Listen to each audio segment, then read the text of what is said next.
afternoon. In this section, we are study about the last portion of the unit 2. So that is heating effect of electric current.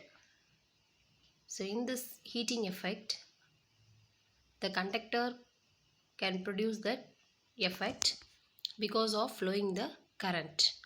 So when the current moves in a conductor, that current also through a resistor. So that resistor is responsible for converting the heating energy. So and it also distributed over the conductor. So that effect is called heating effect or Joule's law of heat. So this heating effect first identified by Joule's. That's why this law is considered as a Joule's law. H is equal to I square RT. So here instead of time I mentioned current. So you have to change that I square or T. So that is directly proportional to square of the current and resistance and also time T. So not current, that is a time. According to Joule's law, we find the equation about the heating effect. So first we have to consider when the current flows through a conductor, that is I, and also potential difference V at the time of T, then the work done of the electric potential that the energy can spend is W is equal to VIT. So how can we find out that work done means? First you remember that the two equations of power. So power P is equal to VI. You know that. And also another form of the power because of work done, P is equal to work done by time taken. So relate these two power values. So P is equal to VI and also P is equal to W by T. Relate this and you will get W is equal to VIT. So that is the work done here they are given. So W is equal to VIT. From this equation, in the absence of any external effect, that is the current spent in heating the conductor.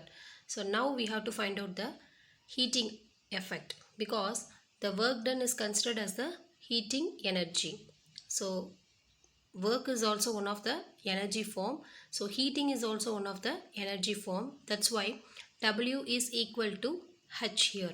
So H is equal to VIT. Instead of W we have to substitute the H, that is heating effect, heating energy also. So H is equal to VIT.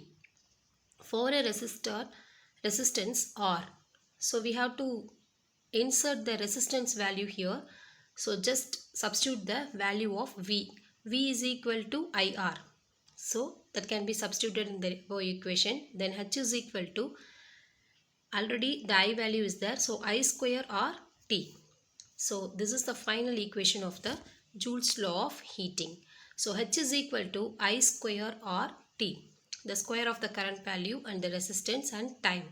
So according to that equation, this relation says the equation, the heat developed in an electrical circuit due to the flow of current that can be directly proportional to the square of the current. So heat is directly proportional to the square of the current, and second one directly proportional to the resistance of the circuit and directly proportional to the current of flow. So this is the statement of Joule's law of heating. So according to this equation here, the equation is H is equal to I square RT. So square of the current and resistance and also current that can be directly proportional to the heating effect. So this is one of the important equation you just remember in your mind. You don't forget that. In our day-to-day life, we have to apply the Joule's law also. So that is called the application of Joule's law of heating effect. So first application, electric heaters, so iron box, then immersion water heater, then electric toaster, like this. It can be able to produce the heating effect because of resistor which is used in this So this is the first application of the Joule's law of heating, and the next application is electric fuses. So here this is the fuse which we are used in our main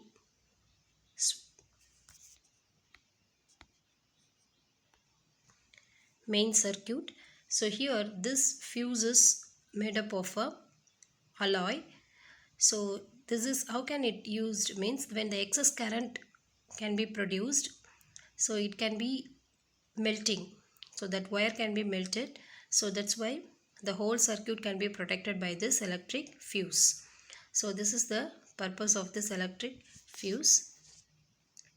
And nowadays we have to use the electric breaker also. So here this is a breaker, because only disadvantage of this fuse is, so once fuse wire is burnt due to the excessive current that can be produced, they need to be replaced. So nowadays the circuit breakers are need not to replace that, because it can be only switch can be opens, and we have to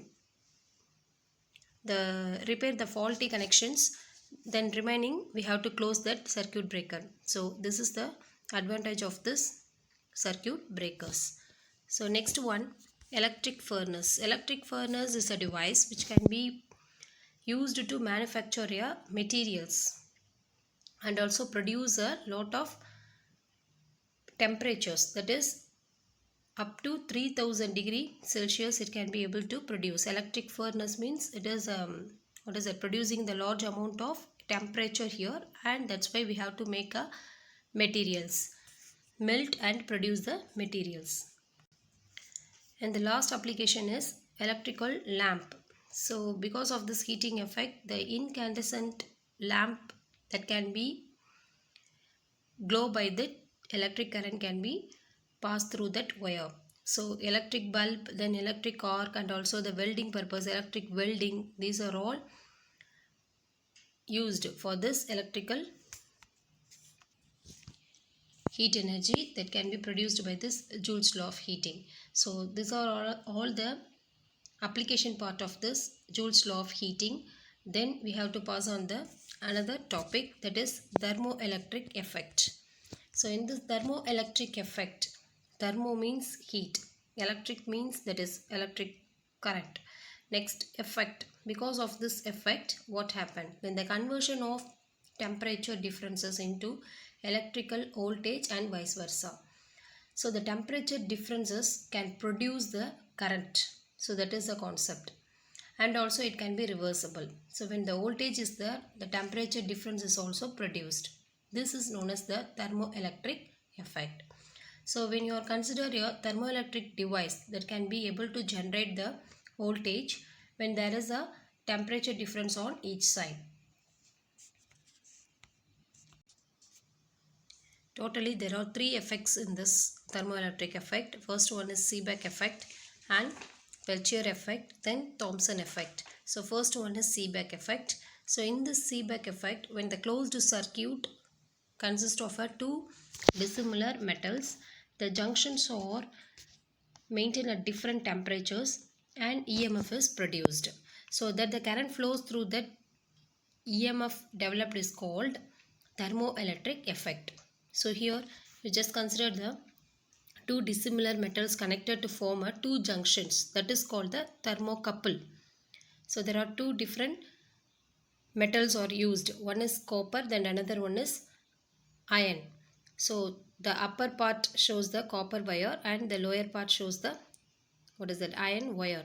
So because of these two dissimilar metals that can be connected in the two junctions, the two junctions is also, one is cold junction and another one is hot junction. So because of this, from the cold junction to hot junction, the current can be produced. So one of the galvanometer is also inserted between the metals, that is conductor. This shows the deflection because of EMF can be produced in this different metals and also for the two different junctions. So this effect is called the Seebeck effect. So one of the circuit diagram is also there. So because of this two cold and hot junctions, when the metal A to B, so EMF can be produced. Then second effect is Peltier effect. In this effect, when the current is passed through a circuit of a thermocouple, that is the two different metals. One end is produce the junction of cold junction and another one is produce the hot junction. The cold junction is considered as a when the heat is evolved and the hot junction is considered as a heat is observed. This effect is called the Peltier effect. Here there is no two, that is junctions are used. We are only using the two different metals and that can be connected to the one of the battery or producing the EMF battery.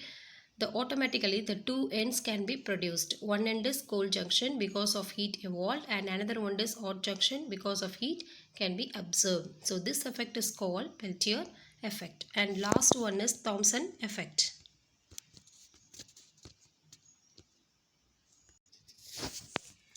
In this Thomson effect, so we have to consider one of the conductor here. In that conductor we put the 3 points A, B and C.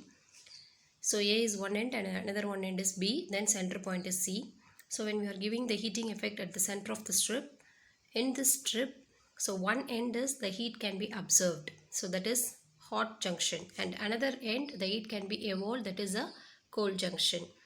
So here there are two effect can be produced, that is a positive Thomson effect and negative Thomson effect. The positive, so first the edge can be absorb the heat and the B edge can be evolved the heat, so hot to cold junction. So this is considered as a positive Thomson effect. This is according to the material which we are used. So because of producing the positive Thomson effect, some of the that is metals can be produced this positive effect, that is like silver, zinc and cadmium produce the positive Thomson effect, and the negative Thomson effect can be produced, that is the reverse process. So like platinum, nickel, cobalt and mercury, that can be able to produce the negative Thomson effect because A junction is the heat can be evolved and in the B junction the heat can be absorbed, so from cold to hot junction. So this kind of effect is called the negative Thomson effect. So from this topic the lesson can be, we have to quit that lesson, that is completed that lesson. So next class we will continue the new lesson.